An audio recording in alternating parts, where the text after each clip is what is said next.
Just the other night, I was making dinner as I normally am, and I got some potatoes out to make some mashed potato. And I thought, oh, how boring. I need to come up with something a bit more interesting. So using a few items that I found in the cupboard, I came up with this fabulous recipe for some roast potato bites. And they are so delicious and so easy to make. So I'm going to show you how. Let's make these beautiful seasoned roast potato bites on the One Pot Chef.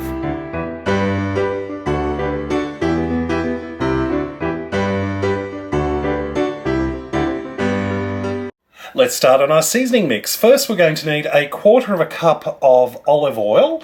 Now, I'm just using normal, plain, everyday olive oil. Nothing expensive, nothing fancy. Just normal stuff will be fine. Next, I'm adding in a teaspoon of garlic powder. This is just dried, powdered up garlic. You can use fresh garlic if you like, but I'm using the powder because I want the flavour of the garlic, but I don't want any little lumps of garlic in the final product. And a teaspoon of onion powder, same reason. I don't want any lumps, but I want that lovely onion flavour in there.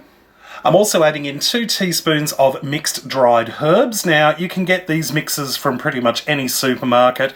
I'm using an Italian herb mix which has parsley, oregano, thyme, rosemary, basil, all sorts of fabulous stuff. And I'm also going to season this with some salt and some pepper. And just stir that together to combine.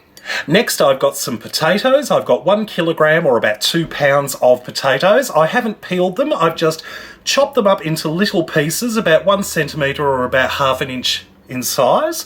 And what we're going to do is we're going to partially cook them.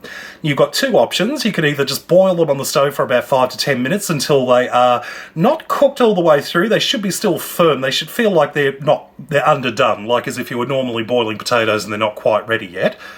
Or you can go for the easy option, which I'm going to do, is do it in the microwave. And just pop it into a microwave-safe bowl, put a couple of tablespoons of water over the top, and then just microwave them on high for about 5 minutes or until they are at that sort of firm but not quite cooked stage. I've got a roasting pan here, which I've just lined with some non-stick baking paper, and I'm just going to put our partially cooked potatoes into the pan. And take the seasoning mixture that we made up with the olive oil, and we're just going to drizzle it over the potatoes. And just use a wooden spoon to just slosh the potatoes around just to make sure they are all nicely slicked in that flavoured oil mixture. This looks good. They are smelling absolutely amazing. These are going to be absolutely fabulous. And these are ready to go into the oven. Preheated oven, 180 degrees Celsius, 350 degrees Fahrenheit, for about an hour, or until they're crispy on the outside and soft and fluffy on the inside.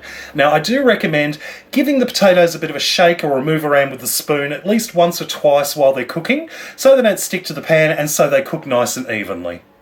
And here we have our completed seasoned roast potato bites. They smell absolutely incredible. The whole kitchen just smells of beautiful herbs and onion and garlic. It's just absolutely gorgeous. I cannot wait to dive in and have a taste.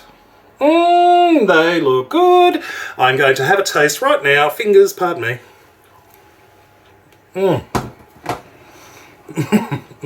Gum. Got that sort of thin, crispy shell on the outside, and it's lovely, fluffy, soft potato on the inside. The flavours from the herbs and spices have really sucked into the potato, so they're just absolutely bursting with flavour. And what's great about this is that you can add pretty much any herbs and spices you like to this. You can really adapt this to your own personal taste. If you want to make them spicy, you could add some chilli or some cayenne pepper. There's so many different options. So give these a go. Trust me, you will make these all the time. Well, I hope you enjoyed this recipe. Check out my other videos at OnePotChefShow.com. And until next time, see you later. It's funny because I just casually mentioned that I was making these on my Facebook page, and I was just wondering if people would be interested in seeing this recipe, and I got such a huge response, I had to make this video.